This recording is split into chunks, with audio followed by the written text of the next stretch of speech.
I'm Alex Villarreal with the VOA Special English Technology Report. I'm Alex Villarreal with the VOA Special English Technology Report.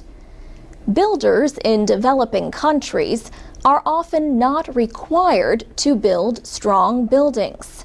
So, when a disaster strikes, the damage is often widespread. Yet Japan is one of the most developed countries in the world. Still, the March 11th earthquake and tsunami waves destroyed more than 14,000 buildings. Brady Cox is an assistant professor of civil engineering at the University of Arkansas. He is also an earthquake expert with an organization called Geotechnical Extreme Events Reconnaissance, or GEAR. The group studies major disasters.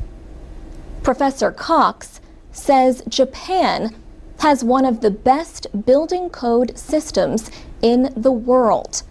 However, he says, this earthquake was huge, one of the top 5 earthquakes in recorded history.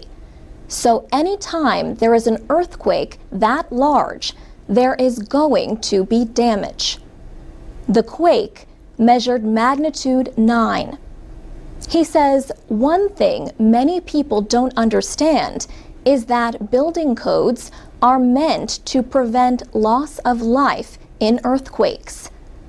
That doesn't mean that the buildings won't have major damage. Mr. Cox says Japan has invested a lot in seismic research and design since a magnitude 7.5 earthquake in Niigata in 1964. That same year, a 9.2 quake shook the American state of Alaska. He says those 2 earthquakes opened up a lot of new research on something called soil liquefaction.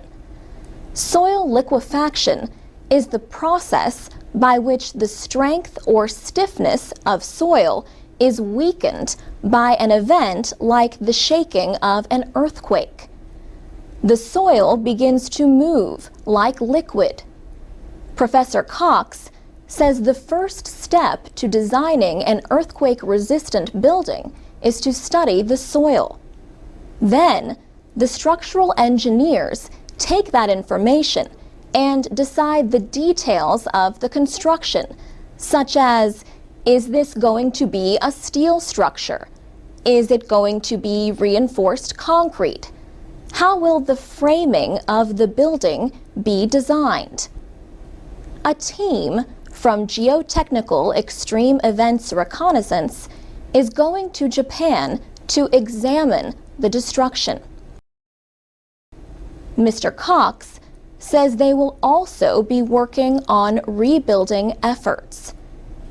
They want to make sure that schools, hospitals, police and fire stations, and government buildings are rebuilt well. Mr. Cox and other members of GEAR went to Haiti after the powerful earthquake last year and continue to work with Haitian officials.